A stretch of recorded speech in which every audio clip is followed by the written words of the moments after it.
Hello, everyone. This is Elena Bartash, your real estate investor. Today, my podcast is always about real estate, of course, and as usual, about private money in real estate. And my goal is to bring the best speakers, the most experienced real estate investors who can share with you guys their journey and to bring you value. Today, I'm extremely lucky because my guest is Dani Lynn Robison. This lady has almost 20 years experience in real estate. She's done multifamily, she's done syndication, she's done businesses. So she has a lot to share with you. Meet Dani. Hi, Dani. Hello, everybody. Thank you so much, Elena, for having me here. I'm excited. Thank you. Thank you so much for coming, Dani. I appreciate it a lot. How are you today? How's your day? I am fantastic. It was a great day. Today is Tuesday, so it was a focus day for me, and I love focus days because it means everybody else has to leave me alone and I actually get work done. It's just awesome. It's just awesome. Before podcast, I just wanted to open up a little bit our conversation with Dani. We spoke about weather today.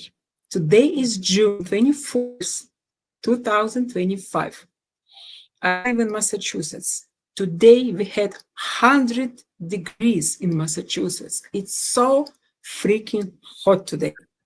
Dani lives in Florida. She knows what is hot weather. I do, and I don't even know the temperature, but I know it was humid and hot.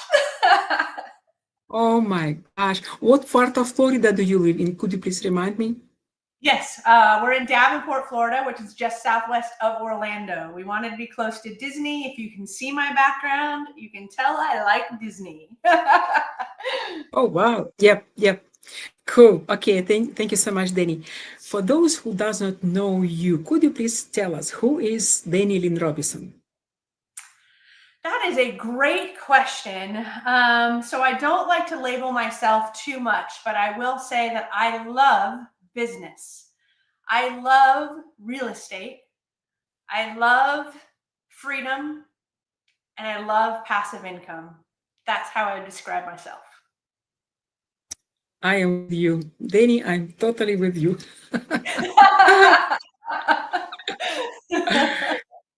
Okay, so let's come back to moment when you started real estate. You are in real estate 17 years. Such amazing experience. Yes, it really was. And 17 years lands on 2008. So everybody laughs that that's when I got involved in real estate. So it is almost a 20-year journey. And from the beginning of my career in real estate all the way to now, we have grown to 9 real estate businesses. And we continue to grow. I'm a visionary, and I just love not only business and real estate, like we just talked about. I love freedom and passive income. And this has been one of the paths that has served me really well to achieve all of those things. Beautiful. I love it. Yep. Real estate, this is the way to generate passive income, to generate much more than even we can imagine. Okay, so how did you start in real estate? Who was your inspiration or motivation? Yeah, so my husband and I worked on cruise ships. We were musicians. We actually both went to college in Florida. We got degrees in musical performance, and then we both worked at Walt Disney World. That's our love for Walt Disney World. Then we both worked on cruise ships. We met each other because of a hurricane that brought our 2 ships together. So it was like an act of fate. And pretty soon, there was a period of time during our journey where I decided, hey, I'm ready to stop traveling, and I want to decide what the next career is. And when I was making that decision, I chose 3 things to pursue. And the third one was real estate. And ultimately, that's where I fell in love. And it just happened to be in 2008. And so it was when I got into real estate. Most people, when they get into real estate, they think landlord, buy and hold. They think realtor's license. So that's the path that I went down. I went down and I got my realtor's license, and It took us 8 months to get our very first deal, and it was 2008, so it was a short sale. And I thought, this is not my path. I love real estate, but I don't want to be a realtor. And so I met a mentor, and he taught me 12 different ways to buy and sell real estate. And because we were in the middle of 2008, the right thing to do in that market was like a subject to type strategy. So we learned subject to wraps and assignments and things like that. And that's how our journey in real estate began. Oh, 2008. It was the best time to start in real estate, right? Yes. I mean, you can call any market with the right strategy the best time to start in real estate, as long as you have the right strategy. Yep, I agree with you. I agree with you. So you said first deal was a short sale. Yep. Yeah. So And that was my first deal as a realtor. aha. Do you remember your first deal as an investor? How did you start to invest? You said first deal in several months.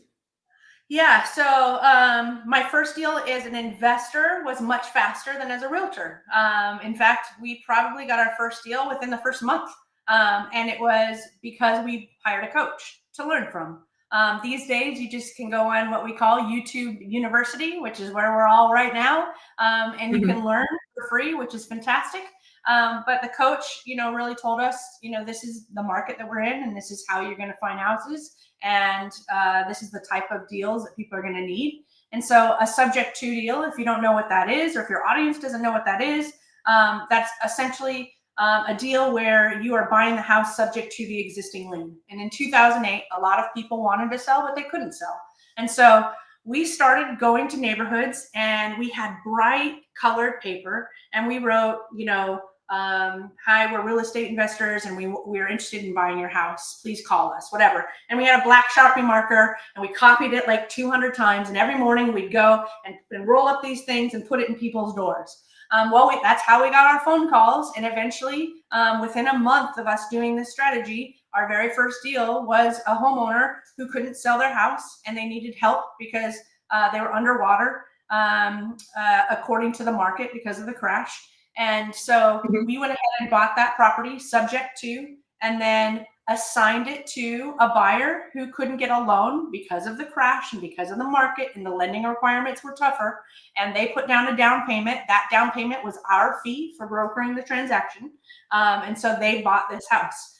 So back then it was called helping sellers sell unsellable houses, and buyers buy without a loan. I can't remember the whole tagline, but that was the very first deal as a real estate investor in 2008. Oh, cool. Yeah, funny story. And so your first team, it was you and your husband. Yeah, actually, it was also my broker. So remember, I got my real estate license thinking that was the right way to get into real estate. And so my broker was actually investor friendly. She loved real estate investing too. So when we hired that mentor, she joined us. So did her husband. So then we had another guy who was also interested. So it was actually 5 of us who all did it together. And what I love about that is because I love working with other people when I'm on a journey. I love surrounding myself with people who are on the same journey, because we learn together.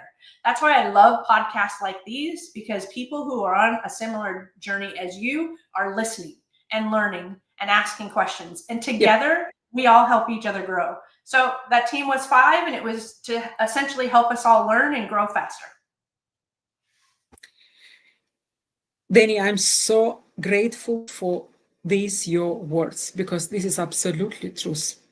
Absolutely truth. Yeah, we should share, we should help each other, we should support each other. Only this way we can grow.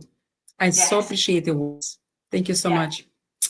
My pleasure. Okay, so let's move a little bit towards private money.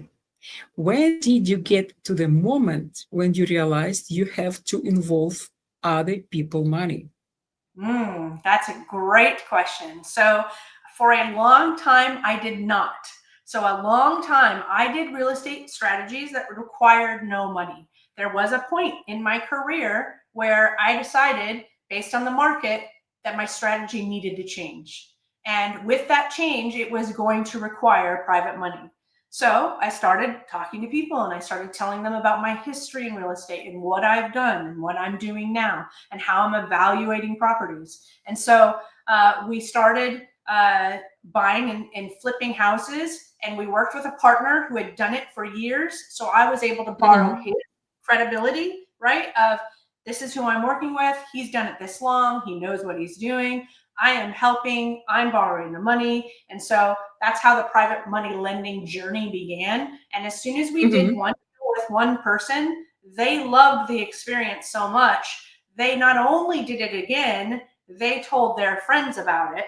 And so then we got lots of private money lenders because we were doing volume. We were partnered with somebody who did a lot of deals, and he said, hey, if you want to work with me, let's do it. That means we're going to do a lot more deals. So go get some more money. So it was really great because we started with one, had that success story, and she told all of her friends. And one of the things that I think is really important for people to know, whether you're a private money lender or you're borrowing private money lender, is that this is one of your most important relationships ever in real estate. This is the relationship that you treat in such high regard that you have raving fans that want to do it again with you, raving fans that want to tell people about you. And so when we did it, we made sure that there's times in real estate that you lose money. It's part of real estate. It's part of the journey. But we never, ever allowed our private money lenders to lose money. They always got their capital back. They always got paid in full, even if we lost money. And that type of trust, character, and reputation is what has allowed us to grow so big, because people understand that, hey, if I invest with Dani, I know that even if she loses money, I'm still going to get paid. And I think that's really important for private money lenders to be asking good questions. And I think it's important for active investors to make sure you treat this relationship like gold. This relationship is so important. If you screw up, I don't lose. You lose, but your lender does not lose. Pay them back in full every single time. And think long-term, not short-term. Yep. Yeah. Thank you so much, Dani. I agree with you. Yep. So obviously we cannot do this business alone. We cannot do. And, actually, I appreciate your story, and I appreciate everything you share with us, because it seems like you're good with team building. So could you please tell me how, you said you started with 5 people. Even though 5 people, I guess it would be not enough yet to scale to the level where you are right now. So how did you build your team? Who you brought to your team first? How did you grow this team, especially in the beginning? Because many people, we are starting with almost zero. We want to understand how we can hire people, because most of us, we don't have capital to pay to our employees, right? So how it worked for you? Yeah, that's a great question. I'm going to answer it 2 ways. I'm going to tell you how I did it at the beginning, when we didn't have a lot of capital and we didn't understand business. And so the 5 people that we worked with, it was me and my husband, it was my broker and her husband, and then it was another gentleman. And the 5 of us were all on the same journey. And we thought, let's grow together, let's learn, let's share, and let's just be a team. And we knew that if we found a deal that we found together, we were going to split it. That's called a JV partnership, right? Joint venture partnership. And then we were going to figure out who earned what based on what they were doing. So we had, talked about, hey, you go and canvass neighborhoods. Hey, you go find, buyers. Hey, you go and talk to the sellers. We divide up the responsibilities so that if there was a deal we could share, we knew what each other was doing and responsible for and how we would split those. So in the beginning, when you don't have a lot of money, that is a really great way to learn fast with other people and share in the profits together, where you don't have to pay anybody. You're just all putting in sweat equity.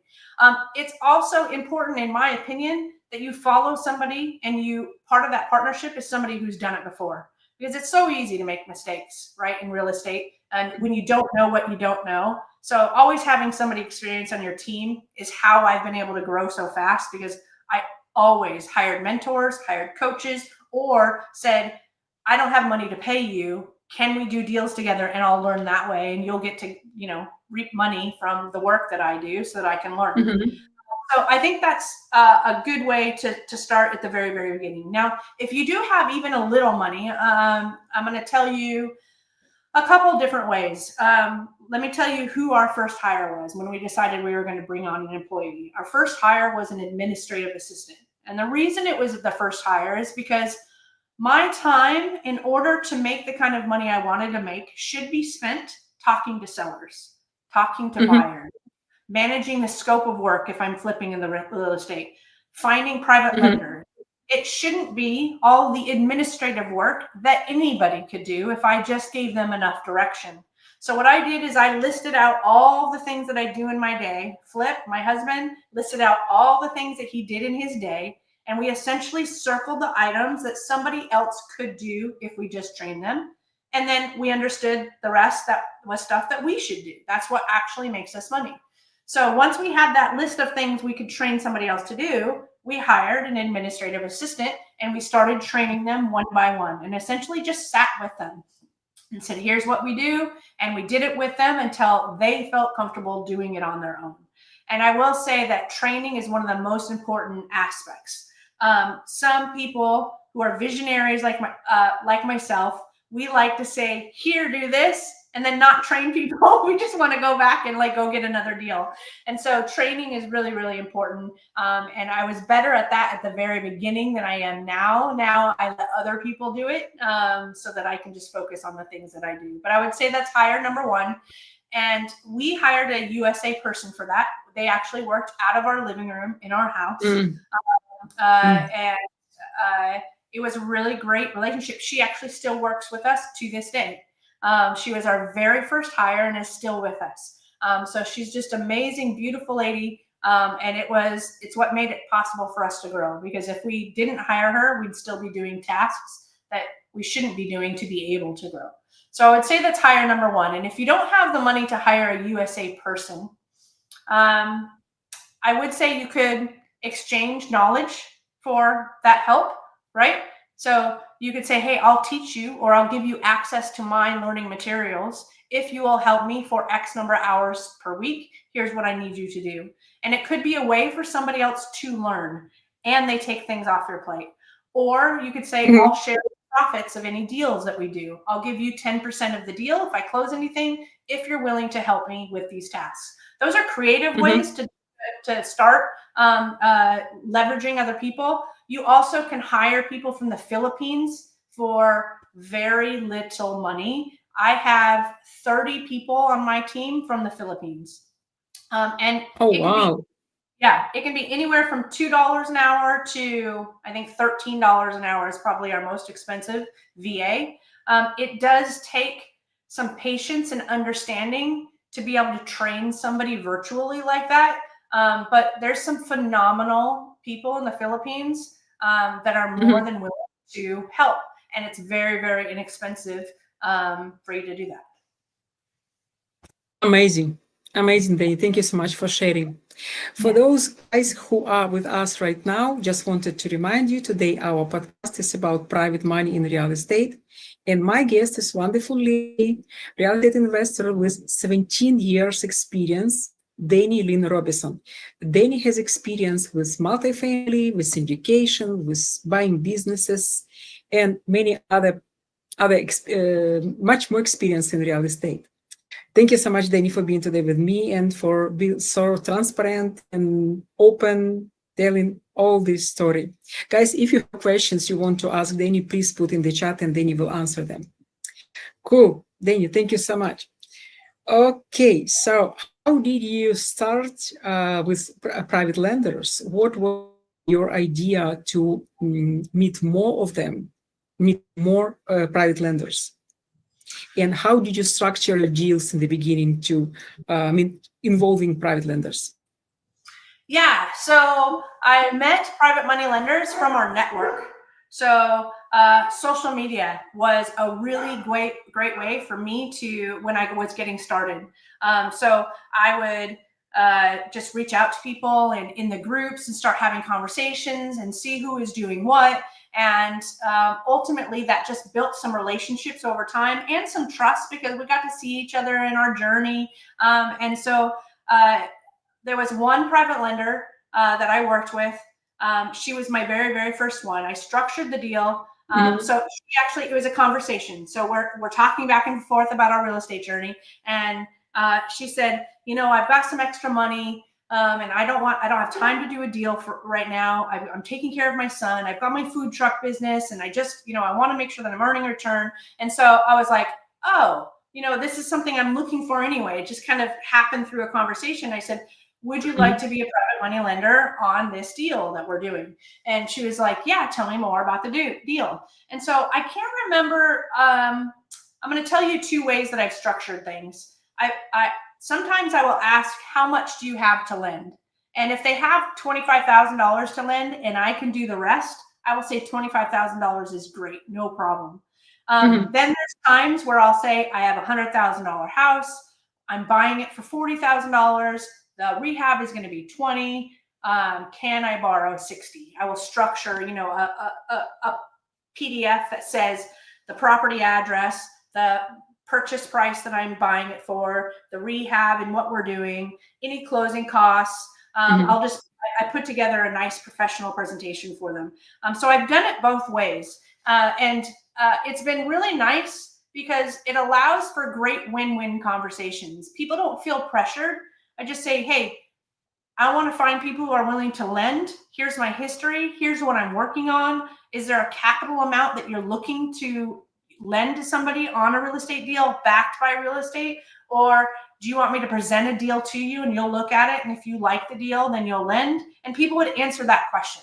And then they would ask me, you know, what is the process? You know, what happens when I lend you money? How am I secured?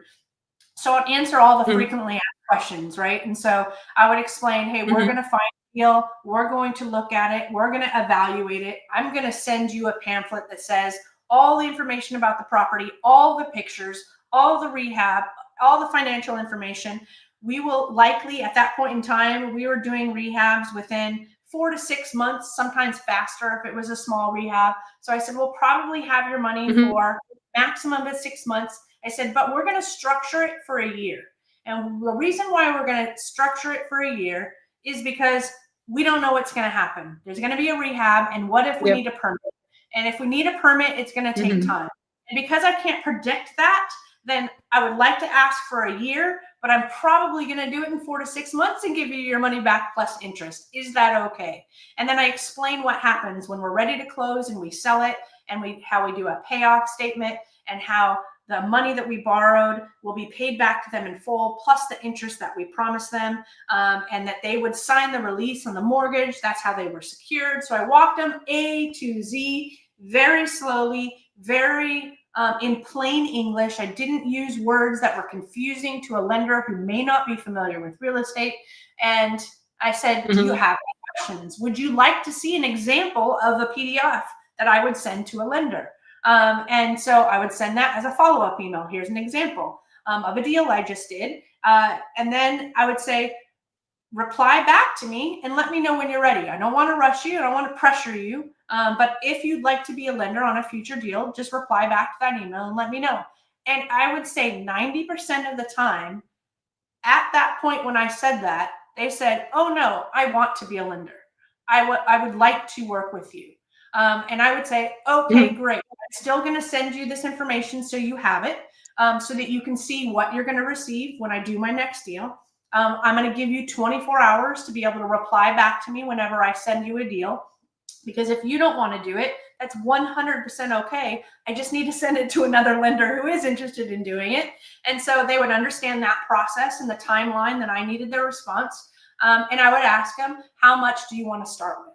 And the minimum at that point in time was $50,000. Even if it was more, I said, if at least you can start with 50, if it's a $70,000 deal, I'll put in the other $20,000, because at that point in time I could. And so that's exactly how I started building the private lender relationships. And we ended up with 17 people that were lending us like over and over and over. We'd do a deal, cash out, they'd go into the next deal, do a deal, cash out. And we had 17 that were our kind of core group when we very first started. And we were probably turning over about $4 to $5 million at any given time. And then that progressed over time. But I'll stop because that's a whole new territory of conversation. So in case you have questions or anybody else has questions, I'll stop right there. Yeah.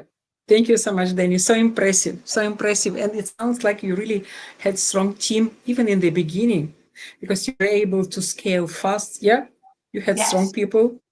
Yeah, well, my very first hire, that very first hire, she was strong. And because she was strong, I was able to continue to give her things to do, right? Which allowed us to grow to a point where we could make a second hire, right? And that second hire was strong. And so I will say hiring is the hardest part of business.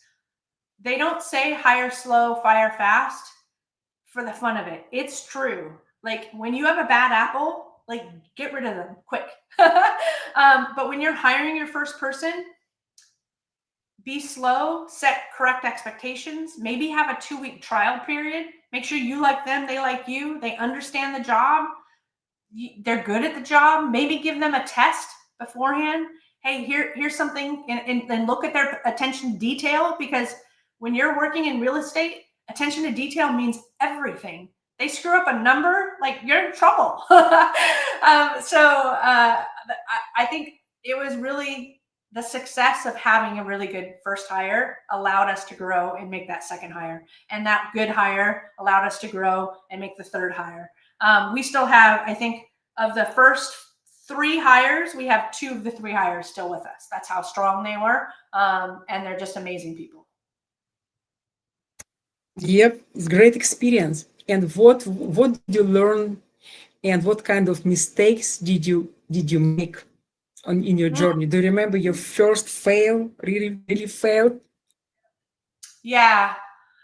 Our first fail was really with, and it was a big one. The big ones stand out the most. So I'm sure there was many failures prior to this, but I will say the first big fail was contractors.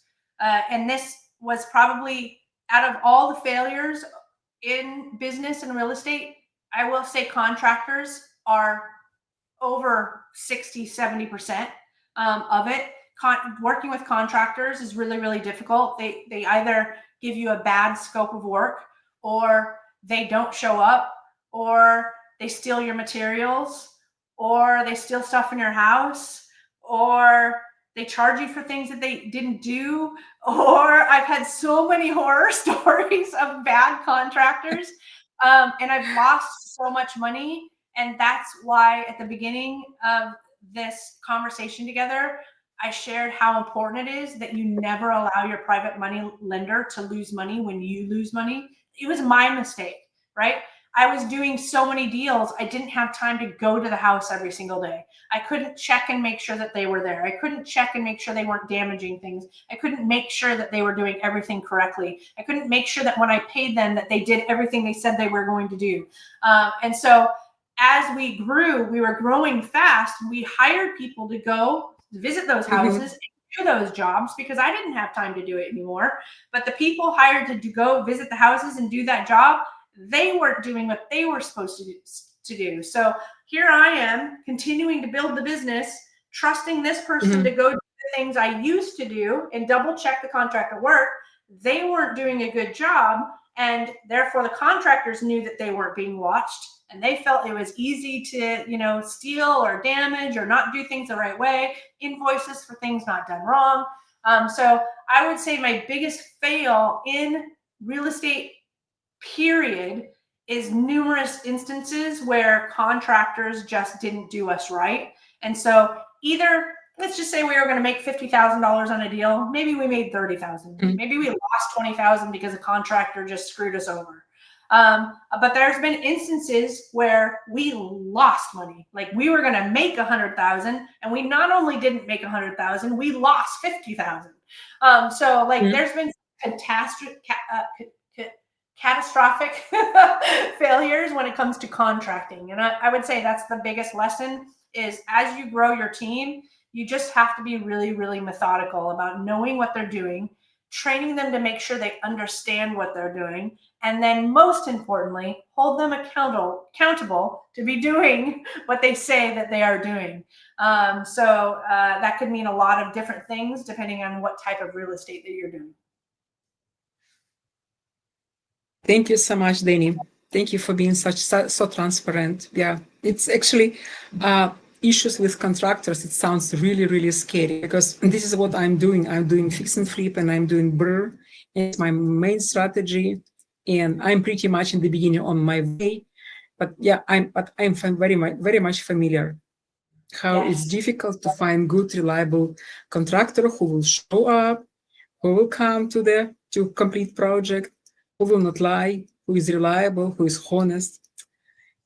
Yep. Yes. My husband likes to say, so my husband's name is Flip, like flip a house.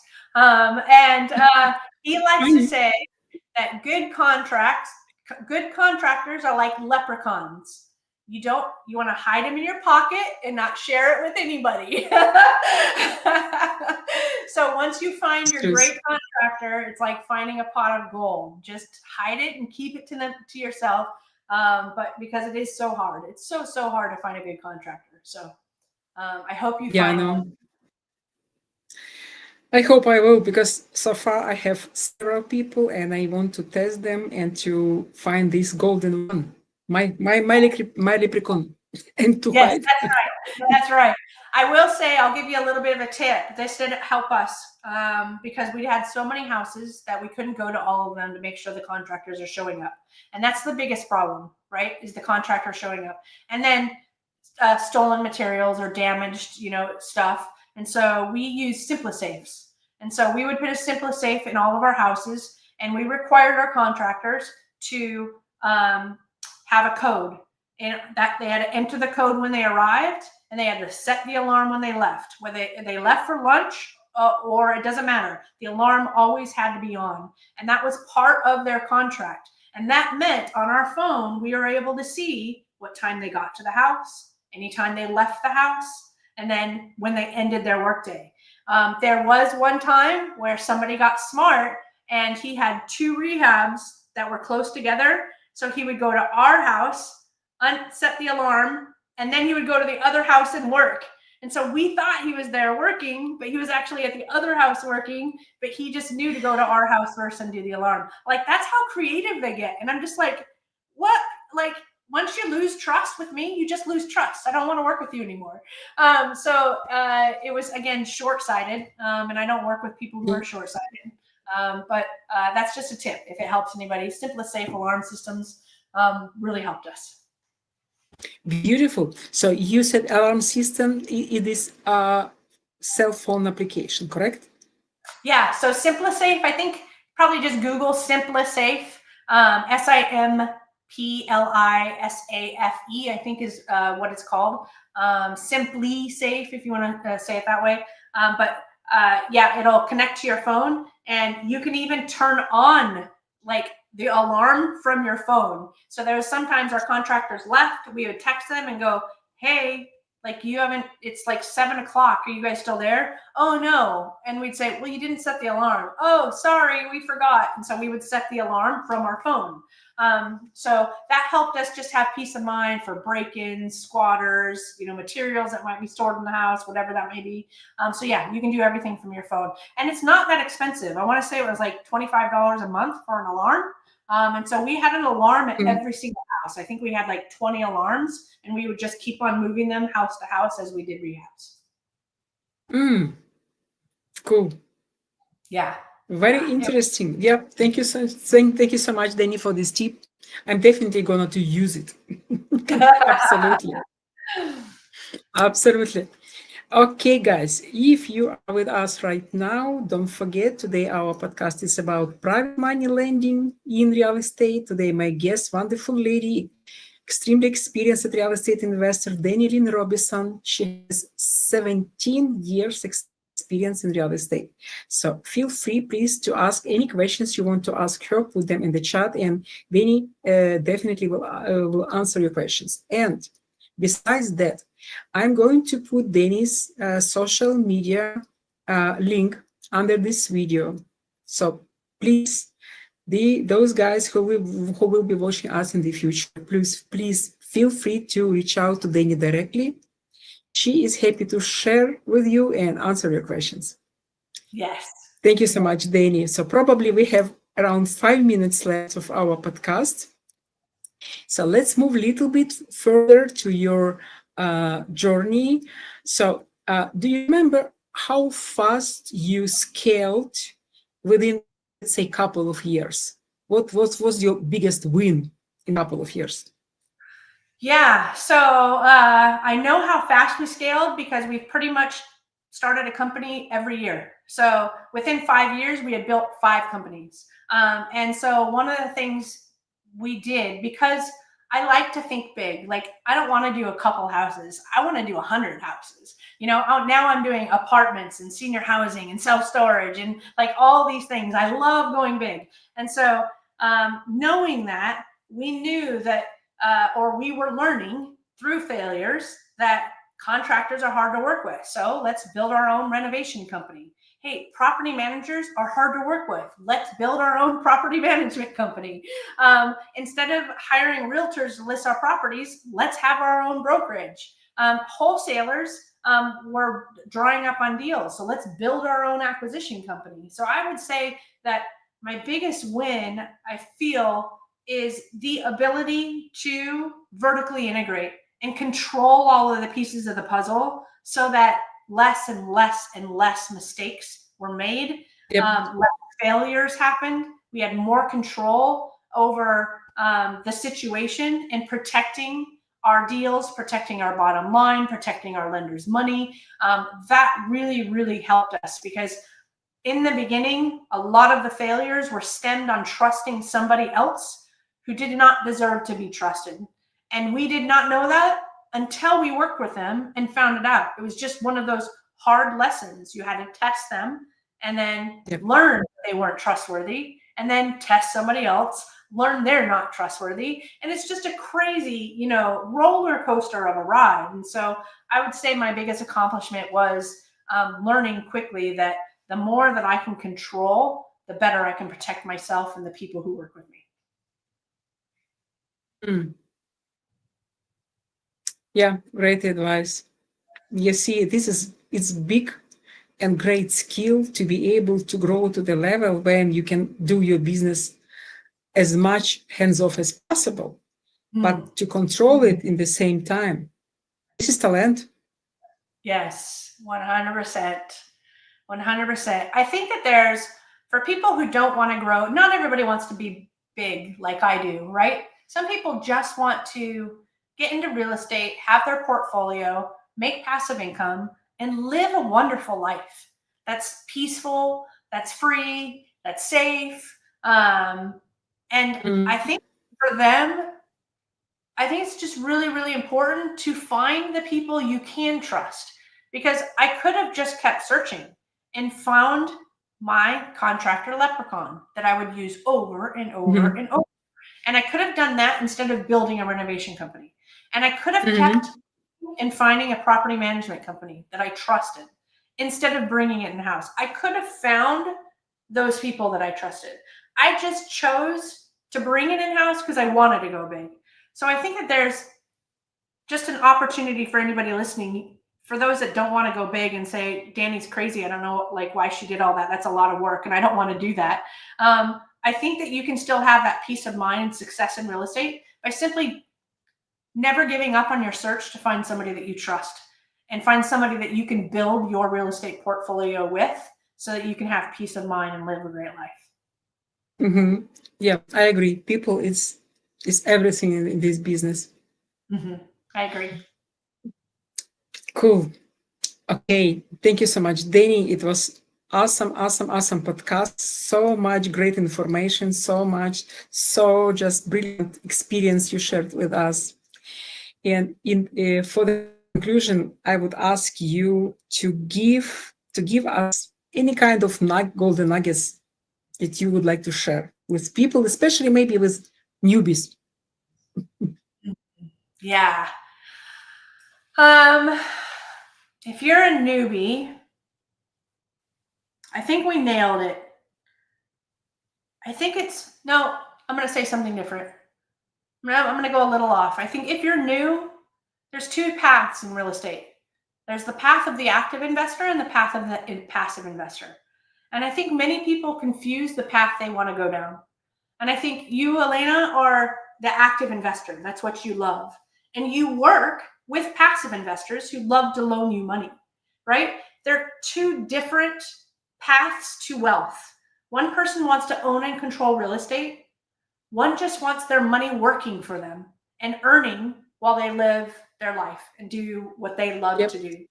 And I think if you're new, understanding which path is right for you is something worth taking the time to explore, because so often I've talked to people who spent 1 or 2 years going down the active path, deciding they didn't like it.